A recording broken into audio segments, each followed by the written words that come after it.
Марс сфотографирован полностью, Луна тоже. Венера тоже. А вот дно океана, которое у нас буквально под ногами, в детальном разрешении по состоянию на 2025 год картировано примерно на 27%. Тут важно не запутаться, потому что цифры разные в зависимости от того, что считать. Карта рельефа дна у нас есть для 100% океана. Сделали со спутников по косвенным данным.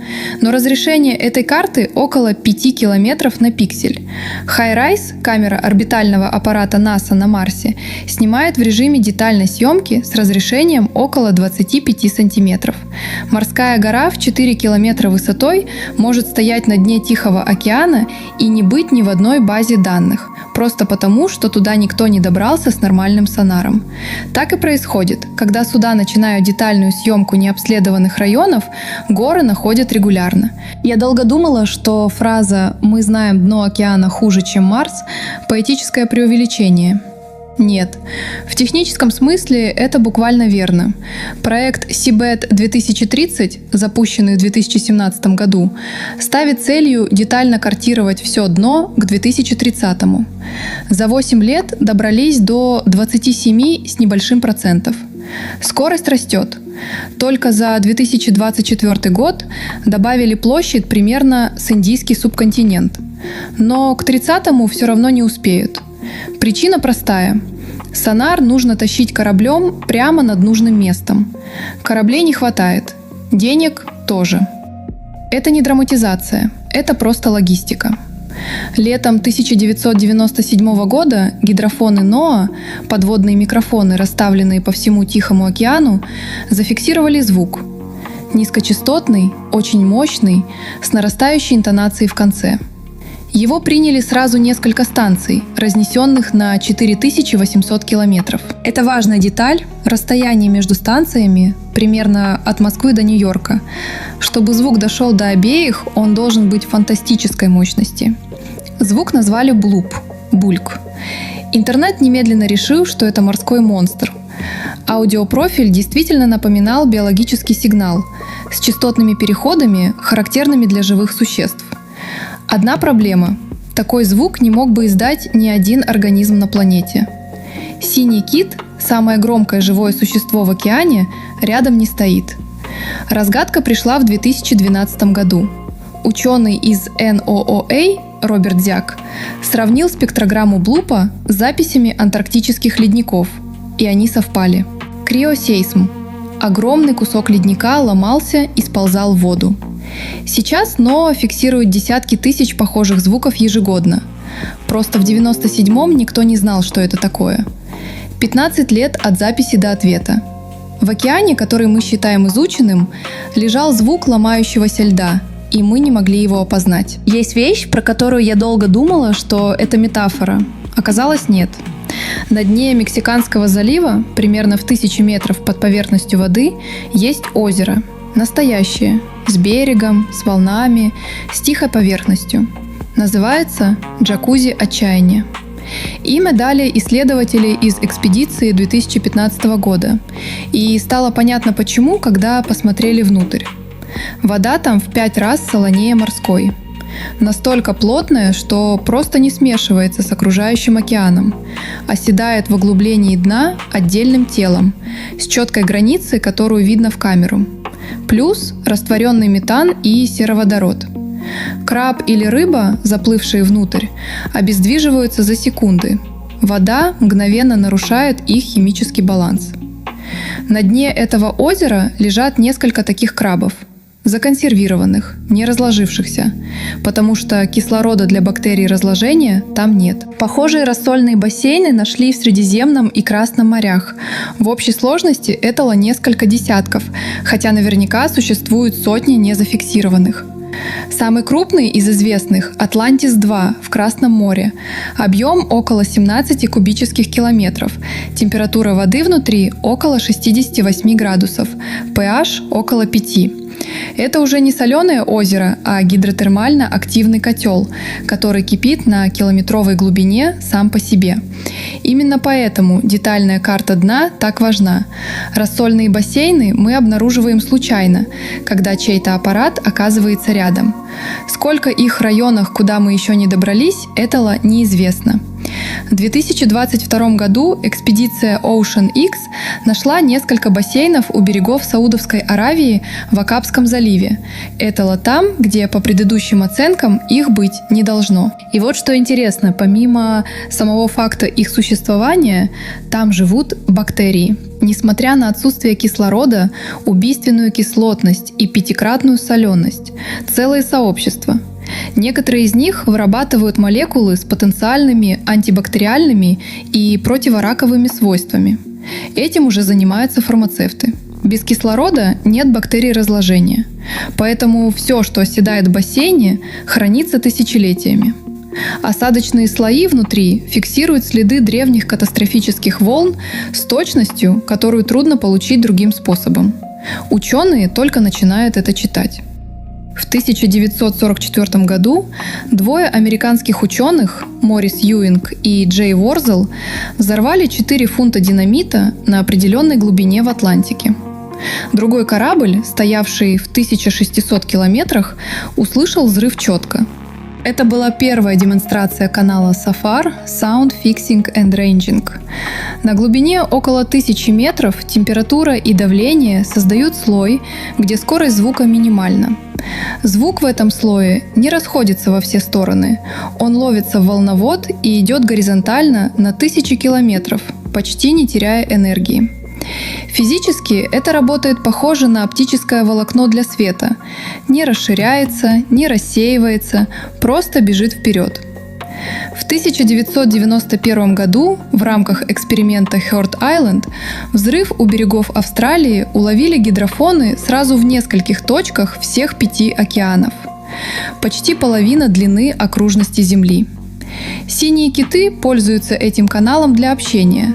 Теоретически песня самца слышна другому синему киту за 1000 километров. До появления промышленного шума, предположительно, именно так киты поддерживали связь на межокеанских расстояниях. Сейчас шум судоходства и военных сонаров этот канал частично глушит. Насколько сильно, честного ответа нет. Американский флот в 50-е и 60-е построил сеть гидрофонов SOSUS именно в этом слое, по всему Атлантическому океану, слушать советские подводные лодки. Проект был засекречен. После окончания Холодной войны часть сети рассекретили и передали ученым. Именно через эти гидрофоны в 1997-м и был записан блуп. То, что начиналось как инструмент слежки, стало первой планетарной системой прослушивания звуков океана. И все равно этого не хватает. Гидрофоны стоят там, где их поставил флот, вдоль судоходных маршрутов и у портов, а не там, где хотела бы наука. Большая часть Южного океана в этой сети вообще не покрыта. Что там звучит, мы не знаем. В 2024 году у берегов Чили одна экспедиция описала больше 100 новых видов морских организмов за несколько недель. Работали у подводных гор на глубинах от 200 до 800 метров. Не экстремальные условия, вполне доступный по меркам океана район. 100 новых видов. По оценкам ученых, в океане существует от 700 тысяч до 10 миллионов видов, из которых описано от 200 до 250 тысяч. Вилка большая, потому что мы честно не знаем порядок цифры. В марте 2025 случилось кое-что, что стоит упомянуть отдельно. Исследовательское судно Schmidt Ocean Institute работало у Сандвичевых островов в Южной Атлантике. Аппарат ROV Sebastian на глубине 600 метров снял прозрачное существо длиной около 30 сантиметров с характерными крюками на щупальцах. Это был колоссальный кальмар Mesonychoteuthis hamiltoni, живой в естественной среде. Первый раз за 100 лет с момента, как этот вид вообще открыли. Я перепроверяла? Да, 100 лет. Вид описали в 1925 году. За все это время единственное, что ученые знали о взрослых особях, это то, что осталось в желудках кашалотов и на рыболовных крюках. Взрослый колоссальный кальмар вырастает примерно до 7 метров и весит до 500 килограммов. Тяжелейший беспозвоночный на планете. Глаза размером с баскетбольный мяч. На щупальцах не только присоски, но и поворотные крюки. Живого взрослого не снял никто и никогда. То, что попало в кадр, было подростком, но это уже что-то. Это не единственная загадка про морских животных такого масштаба. Гигантский кальмар Archaeoteuthis dux, другой вид, впервые попал на видео живьем только в 2013 году у берегов Японии. До этого его тоже знали в основном по желудкам кашалотов. Оба этих кальмара живут в открытом океане в огромных количествах. Их едят регулярно и в больших объемах. Но живыми их не видели десятилетиями после открытия. Это довольно красноречиво говорит о том, насколько хорошо мы знаем то, что находится в 100 метрах под поверхностью воды. Наверное, это самое неудобное из всего, потому что происходит прямо сейчас, регулярно, у нас на виду. Целые группы китов и дельфинов оказываются на берегу живыми. Люди их спасают, возвращают в воду. Животные разворачиваются и снова плывут к берегу. Что-то тянет их туда сильнее страха. Версий накопилось много. Дезориентация из-за военных и коммерческих сонаров. Данные указывают, что массовые выбросы чаще случаются после военных учений в регионе. Болезни, нарушающие эхолокацию. Следование за больным лидером группы. Геомагнитные аномалии. Некоторые точки хронических выбросов совпадают с локальными нарушениями магнитного поля. Резкая смена температуры воды, сбивающая навигацию. Ни одна версия не объясняет все случаи. Скорее всего, механизмов несколько. Они разные, а результат один. Именно поэтому ответа и нет. Деталь, про которую говорят редко. У некоторых выброшенных животных после спасения находят баротравмы внутреннего уха, характерные для воздействия мощного импульсного звука. Это косвенно указывает на военные сонары, но прямые доказательства в конкретных случаях установить почти невозможно. Военные редко раскрывают расписание учений. Вопрос висит в юридически серой зоне. Данных достаточно, чтобы беспокоиться, и недостаточно, чтобы доказать. Около 76% глубоководных организмов светятся.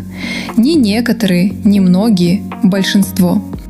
Эту цифру получила морской биолог Эдит Уидер после измерений в разных точках Мирового океана. Зачем светиться в абсолютной темноте? Ответ неочевидный. Приманить добычу, ослепить хищника вспышкой, подать сигнал партнеру. Но у многих организмов нет ни глаз, ни нервной системы, способной обрабатывать визуальный сигнал. Для кого они светятся? Химия понятна. Молекула люциферина реагирует с кислородом и дает фотон. Почему именно этот механизм распространился настолько широко – вопрос открытый. Уидер говорила об этом в интервью, и там было кое-что важное не про сами существа, а про то, как мы их изучаем. Традиционные подводные аппараты детроской яркие, шумные, теплые. Мы врываемся в среду, где все выстроено вокруг темноты и тишины, и удивляемся, что видим нетипичное поведение. Новые аппараты с красным светом, которые многие морские животные не воспринимают, уже дают другие результаты. В кадре появляются существа, которые раньше просто уходили до того, как их замечали. В 2005 году в Индийском океане со спутника зафиксировали светящееся пятно площадью около 15 тысяч квадратных километров, примерно с Бельгию. Оно держалось 3 ночи подряд. Предположительно, детроско-массовое скопление биолюминесцентных бактерий. Что именно вызвало такую концентрацию, детроско до сих пор гипотеза. Меня здесь зацепило другое. Пятно видели раньше. Моряки в Индийском океане несколько веков описывали молочное море, светящуюся воду без горизонта. Это считалось легендой, пока спутник не снял это в 2005-м. Иногда наука не придумывает открытия, а просто догоняет то, что моряки знали давно. Вики Феррини из Woods Hole Oceanographic Institute – одна из людей, которые строят карту дна в рамках Seabed 2030. В одном из интервью она сказала: Физика воды против нас. Свет сквозь воду не проходит на нужную глубину. Спутники бесполезны. Нужен сонар. Сонар нужно вести кораблем прямо над нужным местом. Кораблей не хватает. Денег не хватает. Политической воли тоже. Потому что дно океана плохо выглядит как приоритет на фоне всего остального. За этим прячется кое-что более неудобное, чем просто технический вопрос. Мы уже принимаем решение о добыче ресурсов со дна. Марганцевые конкреции с кобальтом и никелем для батарей электромобилей в районах, которые никто никогда не видел вживую. В конце 20-х ожидается начало промышленной добычи. Международный орган по морскому дну выдал десятки лицензий на разведку.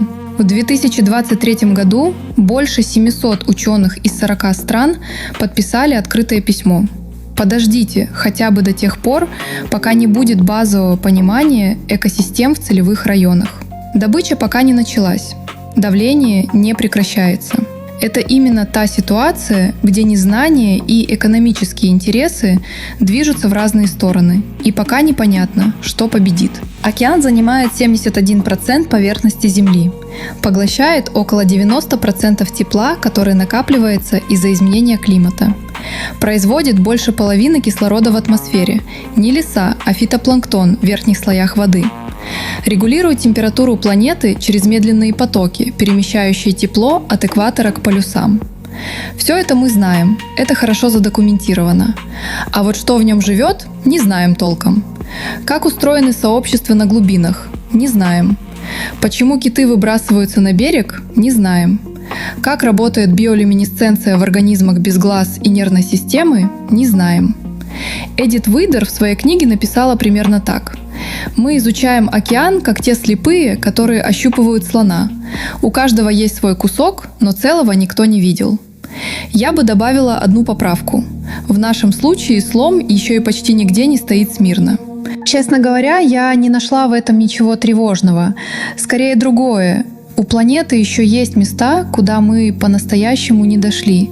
Это редкость в 2020-е. И это не повод радоваться незнанию, а повод быть аккуратнее с тем, что там есть, чем мы обычно бываем с местами, которые считаем понятными. Подпишись на канал.